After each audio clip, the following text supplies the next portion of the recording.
At LSI, we don't just follow trends, we help shape the future.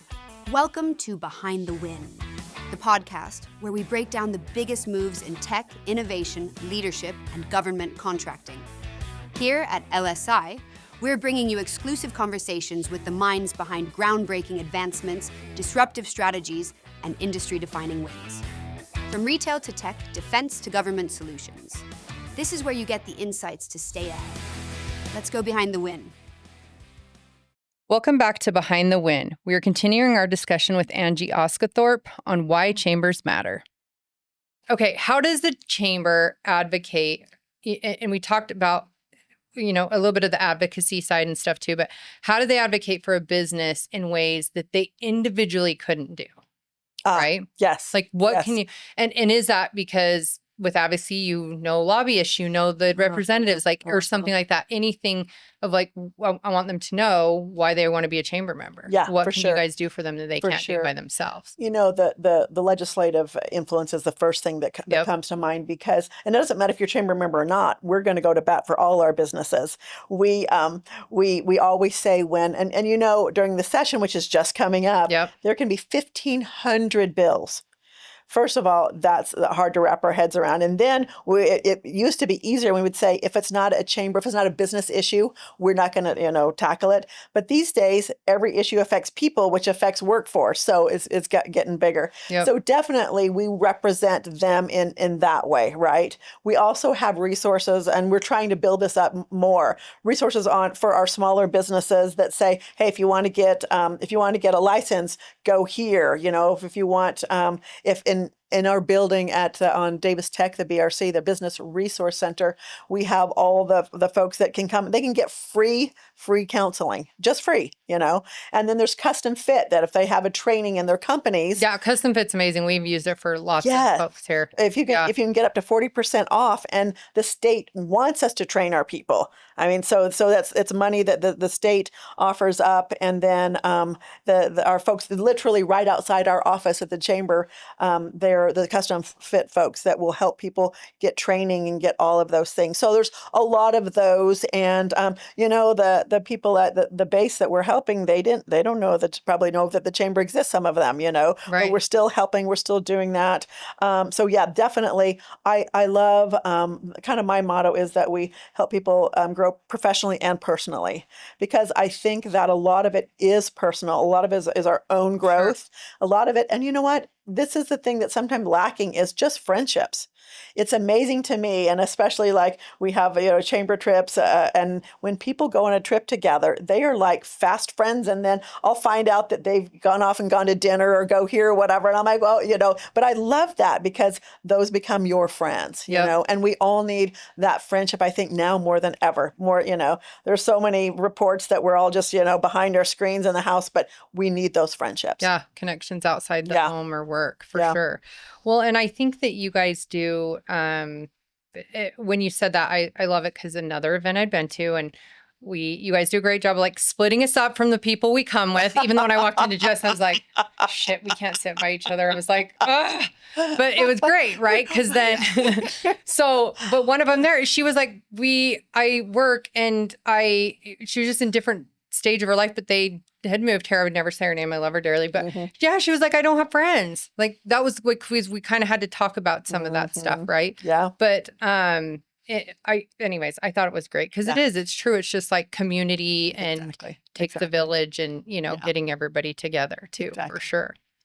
How do you balance serving?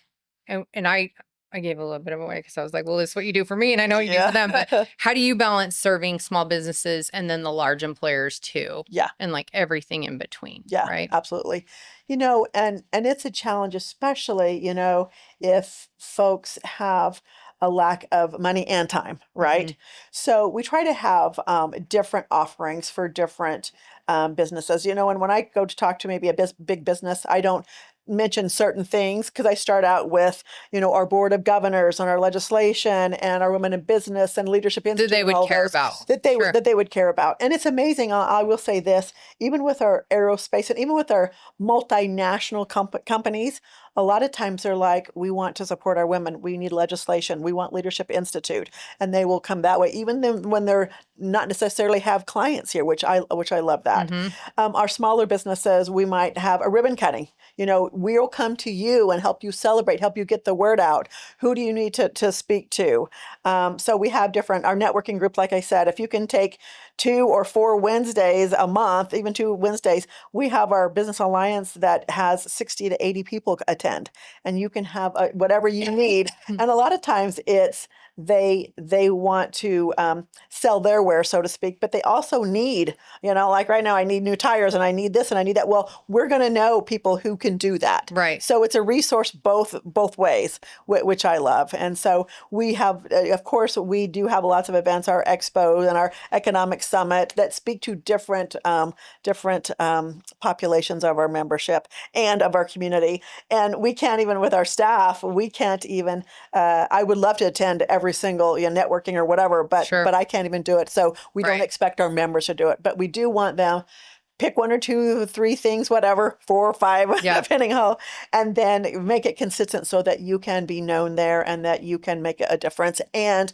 help us help you. Yeah. Yeah. Absolutely. What does effective collaboration look like between, and I think you said you guys don't solely focus on workforce development, but what does it look like when you guys are, like you mentioned these skilled workers, but training for that workforce? Because the chamber helps, right? Just like you said with DAC or whoever that is. But do you see a lot of that where even though you're like, that's our focus isn't tourism and workforce, but you get pulled into that innately? Yes. And you can imagine, every year I think about what can we do for our workforce. And some years it is legislation. Let's stack our credentials and we get with, Ann Milner and talk about doing that. Other years it's let's make the licensing easier or let's do that. Sometimes, and this is something that we're starting to do more of, is partnerships. For example, we don't have a career fair, and I'm like, I asked my board, do you think we should? And we're like, we still have limited resource like everybody else. And, President Darren Brush, he doesn't like me to call him president. I'm supposed to call him Darren. Yes. Darren, I'll call you Darren. But he's like, you know what? We have a career fair. Why don't we partner? Yep. And then instead of everybody trying to do their small event, we do it together. We partner. They agree, have because we've been to smaller events and I'm like, I can't believe I sent someone here. But you got 6 people, but you bring it together. And yeah. And so we can get exposure to more of our members, and then they can get more exposure. So it's a win-win. We also help the Catalyst Center with our, we help them do a career fair. So then those ways, partnerships and partnering, and then also, of course, finding out what our businesses need and then helping the legislators know what that is. Yep. So we're I think business and education go hand in hand. I love that we have been a big part. And once again, when you do other things, I'm on the Davis Education Foundation. And so when they have a teen center, and I think I've spoken at 10 or 12 or how many ever they have, and then also the residential center. So education and business go hand in hand. And people here, as you know, are so generous. And if we can get our businesses to realize what our education need or what our military needs, they're there, And I really think with all the political nastiness that's going on, it really just comes down to who has resources. If you have them, who needs them? Let's do it on a person or business to business or community basis. I think that's where it really, right. that Get rid of the noise and let's focus exactly, and let's actually do the good doing. Yep. Yeah. And I love when you talk about these programs because I think listeners that are outside of Utah, yours may not be called the same, right, in another state, but these are the things you need to be looking at that chambers everywhere are doing, so that they can also educate themselves and know that there is, there's a million bases all over the U.S. that are Army, any form of DoD base. Yeah. Like they could be doing the same thing as the Airman's Attic, but getting involved. involved, etc. And I do need to say, we hear all of the time when the airmen come in, and I learned that women and men are called airmen, but we learn all the time that when they come in, they're like, this is the community that supports bar none better. And, and so Utah is an example in a lot of different ways. And, but to take it to the, even the Falcon, Falcon Hill or whatever, all those things, we're an example to the world, which I love. And I hear that as many people that I've interviewed in just different organizations, they all say that. And so I'm always like, it's weird because like you're not from here, right? But they all say it, that it is with Utah. Like, we are just different. They're creative. They get involved. And I laugh because last Sunday, one of my friends was like, oh, I have 8 bags of clothes I'm going to take to the DI. And I thought, no, you're not. I'm going to come down. I met her in Salt Lake and I'm going to grab them so that we can bring them up here. And she was like, okay, I just don't. It's fine. Just come get them. I want them out of here, but you can take them wherever, So it's something like that you guys implanted that now I'm like this advocate for it, right? Absolutely. Anyone's like, oh, I'm sprinkling. I'm like, okay, don't give it to anywhere that's going to sell it. Give it to me that we can give it to some people who love it. Okay. These are kind of like lightning questions. Oh, okay. Make me think. One trend Chambers must adapt to in the next 5 years. The usual answer, AI, and how that's going to change everything, and how we educate our members to stay on top of that and stay. And so not just usage, do you think also, I hear a lot of this and sat in so many things, and we've sent people to training, is on governance of it. Yes, right? It's like, absolutely. how do you use it? Not just, are you using it? And here's the cool shit that's out in the new tech. But and also Utah once again is leading out on policy. On that. And they are. And it's crazy. I heard that a year ago at a conference. And like, this is insane. Yeah, exactly. So that's just one example of, that we can do. Yep. Yeah. Biggest challenge chamber leaders are navigating today. Oh, wow. I mean, is it the political landscape, like in some of our other areas and I don't say it in the way of like, I don't care what side people are on, but with funding being held up for all of us government contractors. It's been hard, right? Yeah. So what does it look like? The political landscape is really hard. We have it easier here, right? And yet we don't have it easy. Probably one of the things that I hear that companies right now, they aren't hiring as much as they were a year or two ago because there's just uncertainty. Right. And it's hard. You can if it's going to be this way, we can deal with that. If it's going to be this way, but not knowing is the really hard part. And so we're having to navigate that as well. I think that's one of the biggest challenges of the chambers. Also, I will say this, just on a personal, our chamber basis, it's as even the last 15 years, our county has grown by 50%, and so we're a county of over 360,000, and so how do we get our story out as all these, new businesses are coming in and all of that? So telling our story, remaining relevant, I think all those things are challenges across the board. But they need to pay attention to. Yeah, for sure. One leadership lesson chamber CEOs learn quickly. I'm like, mine would be you can't please everyone, but what's yours, Ange? Yes. Okay. So ask it one more time so I can be thinking about it. What's one leadership lesson that chamber CEOs learn very quickly? Yeah. I think that you have to remain at Switzerland. Yeah.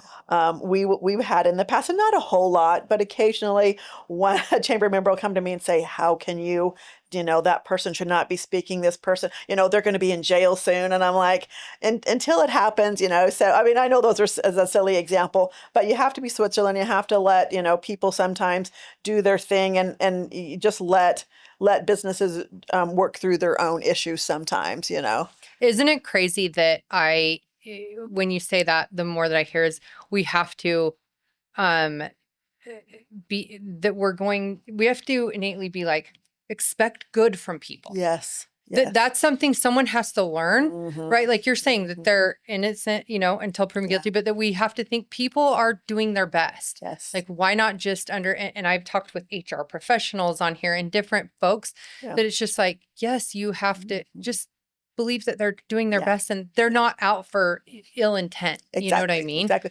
Even at the chamber, as we have been adapting, and we have a new CRM, and it's got, I saw sometimes it's got gremlins in the system or whatever. Yep.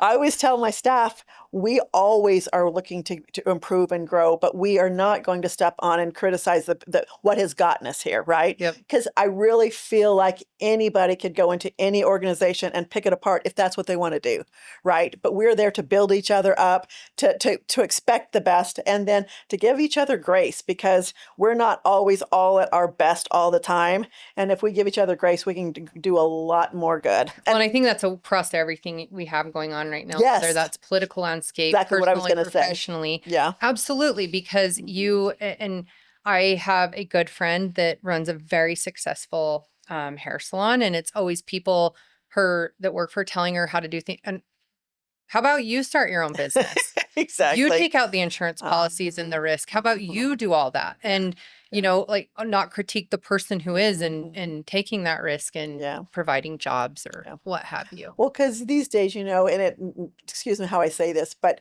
everybody hates everybody, or at least it feels like that, because you can hide behind a computer, right? Yeah.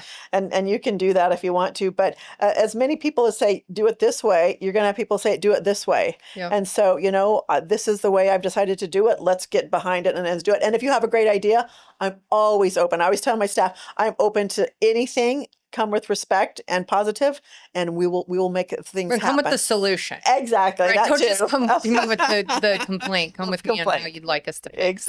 Exactly. Okay, and so advice you'd give business owners who hasn't engaged with their chamber yet. Yeah. And my answer is going to be engage, right? And the CEO might be busy, and he or she might be able to come to a board of governors or whatever, but then get your people, like I said earlier, have somebody come to Women in Business, have somebody come into Leadership Institute. You can't, that's such an amazing way to show we believe in you. We want to invest in you, so do that. And then also the relationships that you make, the friendships, come and get to know what's happening in our communities. For example, Leadership Institute, we get to go to the Capitol, learn what's happening down there. We get to go to the jail. We get to go to Hill Air Force Base. We get to walk through a dam up the canyon. You just get to know about your community instead of, and it's easy, and we all do this, get behind our desk and just put our head down. But if you can raise your head up and look around and get engaged and get involved, you're going to feel your heart's going to grow. You're going to get engaged in really good things, and it's going to be good. Once again, personal improvement as well, as long as professional. What do you tell people when I just can't afford the chamber? Oh yeah. You know what? And it's legitimate. I mean, it's another expense. But I think I see those lunches. It's like you can't. It's $25. It's $30. Like you know what I mean. Right. There's little smaller things that you could attend and be a part of. Right. And you know what? You're going to eat lunch anyway, right? So, but I think the point is that you get out way more than you put in, right? Yep. If you do that, if you come in and get engaged, and we're even thinking about our smaller businesses, how that works. But if you come and get involved, you'll get way more out of it than you'll ever put in. And I think that's kind of the way for all of us, right? Yep. In anything that we do. What website? I guess two last questions. Yeah. First one is, where can they go to find out more about the chamber, especially Davis? Yeah. DavisChamberofCommerce.com, of course. Okay. We would love for you to come by, stop by. I've got Kristen, our business development, Kenna, our member development, Amberly, the director of marketing, Mandy, who's the director of operations, and Megan, director of finance, and myself. We're all there to help. So you can stop by our office. You can call us. Let's see, 801-593-2200 is our number. And of course, DavisChamberofCommerce.com, and or come and try it at an event. First and the third Wednesdays, we're at Boondocks. Second and the fourth, we're at Davis Tech at our BRC. Come and try out an event. Bring a friend if you need to. Contact us. We'll have a friend come. We've got a mentor program. Yeah. So we have a Chamber 101 as well, about every other month, that you can come and find out everything that we offer, and go from there. What do you, if you had to plug, and you can plug any ones you want, but I lied, so I said two more, but three more. Okay. So one is let's talk a little bit about the trips too. Yes. So tell people about the trips, Yeah. and is there one you're especially looking forward to this year? Yeah. And then my last question would be, if they had to say, hey, I can go to 2 events, what would you tell them to go Yeah, to? yeah. So our trips, that's interesting. I had my colleague from Cedar City several years ago come in and tell me about this chamber travel. It's not a where we go and try to learn about it. It's not a trade trip. It's basically just a really nice curated trip that we get to network with people. We get to know them. And like I said, they come back fast friends. And we've been to Scotland, Greece, Croatia, Thailand, and the next one's Switzerland that a lot of people are excited about. And so really it's an extra. The chamber makes a teeny bit off of everybody, and then we get to, guide and curate and then just have them go, and they don't have to worry about it, because we're there. We've got guides You're all taking along care the of the way, logistics. taking care of all the logistics, everything. And the prices that we have cover everything. Flight, entrance, food, hotels, the whole bit. So it's been a really a fun and I think a really successful. And you guys try to do one a year. Yes, One bigger one year we tried Okay. 2, one in the spring. Spring's not a great time for most people, so we're back to just one. Some of them do more, and I'm like, no, one's good. Yeah. We'll do that. So it's been a really fun program that we've instituted. And then your last question was, 2 events. If they could be a part of 2 events, which ones would you tell them to do? that's an unfair They're all question. amazing. I know it is. Unfair But you got to question. answer. Tell me what size of company you're talking about. Let's do one for small business, one for larger. Okay. All right. I would say for our smaller ones, I would definitely come to one of our networking groups. And networking could be Business Alliance, Chamber Connection, Women in Business Luncheon, Chamber Luncheon. Okay. And then our expo is a Okay. really good one. So I'm Do you have the dates for this year? April the 29th is our expo. Okay. Yeah. And then tomorrow, and in fact, my staff is going to kill me because we won't even publish this yet. But we have our big annual luncheon tomorrow as well, Yep. and our mayor's luncheon. And so, so that's probably the small business. The larger business, I would say, be an executive circle member and be part of the board of governors. And then that. And then the nice thing about our chamber that I really appreciate, even though it causes more work for us, but it's great, is that we will let them then choose what they want. They pay their executive membership, as you know, and then Yep. they get about 40% back that they can choose whatever they want to do. So if they want to do legislative affairs membership or a golf tournament, or all those things, then they can take it and use what they want. So I really appreciate that. But for our bigger businesses, that board of governors is an important one. Okay. Great. Ange, thank you for this conversation. Yeah. And for the work you're doing, supporting businesses, building the stronger communities, the things you do for the base. I hope that our listeners walk away with a deeper understanding of why chambers matter and why they matter more now than ever. So thank you. Thank you so much, Sarah. Okay. You know that you're one of my favorite people in the world. I So love hearing I that. would do whatever you want me to do. I'll be there. Thanks. Thanks.